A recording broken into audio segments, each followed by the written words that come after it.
J'ai été le principal de ces livres, de cette rencontre. Vous, la première dame de notre pays, je ne saurais ne pas exprimer toute la déférence d'ici à votre rang. Lisez avec moi aux pages 5 et 6 à propos de Anne Désiré Oloto.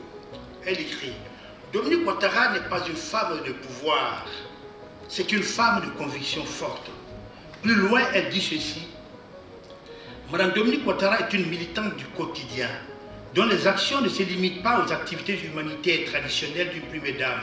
Elle porte une vision pour son pays, la Côte d'Ivoire, et pour l'Afrique.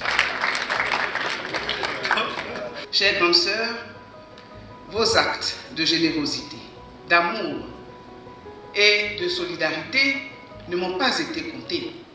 Non, je les ai vécus à vos côtés de longues années durant, avant 2010 et de 2010 à ce jour. Contrée après contrée, partout, Dominique Ouattara, la première dame de Côte d'Ivoire, notre vagabonde de la charité, les bras toujours chargés, de vivre, de non-vivre, et de gâteries de tout genre est allée. Et partout, elle a semé amour et joie, en laissant des témoignages poignants en faveur de la protection et de l'éducation des enfants. Partout, elle a relevé de la pauvreté des milliers de familles, en redonnant à la femme sa place de pilier grâce au FAFSI, le fonds d'appui aux femmes de Côte d'Ivoire qu'elle a si heureusement imaginé. Ces actions et initiatives méritent d'être consignées dans des écrits auxquels nous invite certainement l'auteur journaliste Kouan Philippe, que je félicite très sincèrement. Félicitations. Félicitations.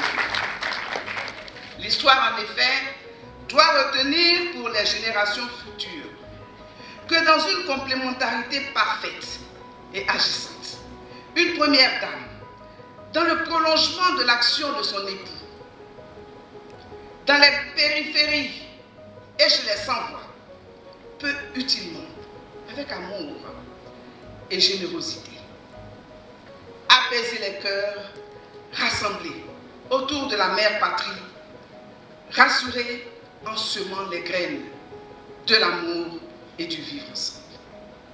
Merci, Maman Dominique Ouattara.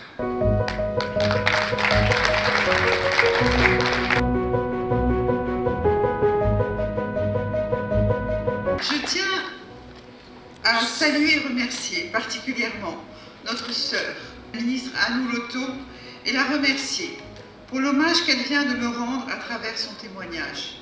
Merci, chère Anne, pour tes mots si gentils et si affectueux à mon endroit, toi qui as toujours été à mes côtés depuis de longues années. La Fondation nous a permis de sillonner tout le pays et d'apporter de la joie et des sourires aux personnes vulnérables. Les principaux discours liés à ces actions sont contenus dans cet ouvrage et j'en suis très heureuse. Le slameur, ça c'est son nom, a dit quelque chose en disant que j'éprouvais beaucoup de plaisir à voir le bonheur des gens. Eh bien, il a raison, c'est ça mon plaisir. Quand je vois le sourire et le bonheur des gens, eh bien, je peux vous dire que you made my day, comme on dit.